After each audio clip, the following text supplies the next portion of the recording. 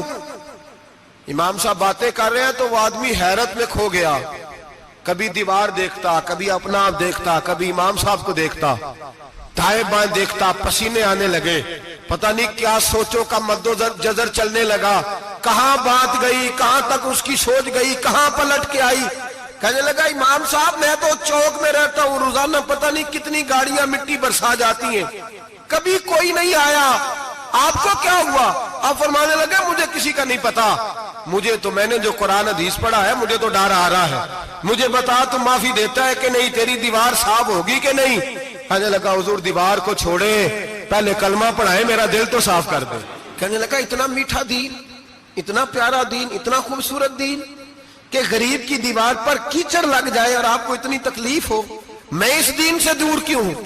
یہاں روز یورپ کہتا ہے کہ مسلمان جھوٹی شادیاں کرتے ہیں، دنگا فساد کرتے ہیں، نیشنلٹی لینے کے لیے جھوٹ بولتے ہیں، جانے کس کس قسم کے لوگ پاپڑ بیلتے ہیں، کس طرح اپنا ایمان بیچتے ہیں، کیا انداز ہم اختیار کرتے ہیں۔ ہمارے کردار نے لوگوں کو مذہب اور دین کا باغی بنا دیا۔ ہمارے بزرگوں کا طریقہ یہ تھا کہ چھوٹی چھوٹی باتوں کا خیال کرتے، چھوٹی چھوٹی باتوں کا۔ بہت بڑے عالم تھے، یہ ساری نیکیاں تو ان کی سماجی تھی، فلاحی تھی، ان کی معاشرت کی نیکیاں تھی، دنیا داری، لیکن جو ان کا باقی کا معاملہ تھا، چار لوگ ایسے ہیں جو ہمیشہ قرآن پاک ایک رات میں پڑھا کرتے تھے۔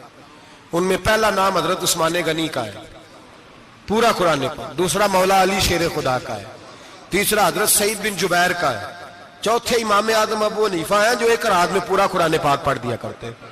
جس جگہ امام اعظم کی قبر بنی ہوئی ہے نا، اعظمیہ ایک محلہ ہے بغداد کا، اس کا نام ہی اعظمیہ، امام صاحب کے نام، جہاں قبر بنی ہوئی ہے، وہاں بیٹھ کے امام اعظم ابو حنیفہ نے 60 مرتبہ قرآن پاک ختم کیا، خود پڑھا، خود فرمایا یہاں میں نے دفن ہونا ہے، اس جگہ 60 قرآن پاک پڑھے۔ رمضان کا مہینہ آتا تھا تو امام صاحب ایک قرآن پاک دن میں پڑھتے تھے، ایک رات کو پڑھا کرتے تھے، ایک قرآن پاک سنایا کرتے تھے۔ امام صاحب رحمت اللہ علیہ ساری رات نفل پڑھتے۔ لوگ کہتے ہیں کہ امام صاحب کی رات نماز کے لیے کھڑے ہوتے تو ایک رکعت میں 15 سپارے پڑھتے، تو لوگ کہتے تھے یہ ابو حنیفہ نہیں، یہ تو کوئی کسی نے پلر کھڑا کر دیا، یہ تو کوئی ستون ہے، رکوع ہی نہیں کرتا، پورے 15 سپارے۔ یہاں تو ابھی تراویح آئیں گی، لوگ پہلے سے کہنے لگ گئے بڑی گرمیوں کے روزے ہیں، بڑی گرمیوں کے روزے ہیں، اور آ تو لینے دے بھائی، پہنچ تو لینے دے رمضان شریف کو، اللہ بڑا مہربان ہے، ہر چیز کو بدلنے پہ قادر ہے۔ پہلے سے لوگ تیاری کر رہے ہیں، مسجدیں ڈھونڈیں گے جائے اسی اچھا ہو، قرآن جلدی پڑھا جائے، ڈھونڈ کے۔ امام صاحب رحمت اللہ تعالیٰ علیہ، اور میں اکثر کہا کرتا ہوں، میں کہتا ہوں تو تراویح میں کھڑا نہیں ہوتا، پاسپورٹ کے دفتر کھڑا ہو جاتا ہے 2 گھنٹے، شناختی کارڈ کے دفتر تو 3 گھنٹے کھڑا ہو لیتا ہے۔ یہ تیرا ظلم ہے اپنی ذات کے ساتھ کہ تجھے قرآن کے لیے کھڑا نہیں ہوا جاتا، دنیا داری کے لیے کھڑا۔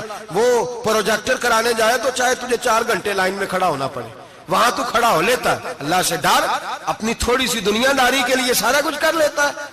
حضرت امام صاحب رحمت اللہ تعالیٰ علیہ تقویٰ اور طہارت کے پہاڑ 55 حج کیے امام اعظم نے۔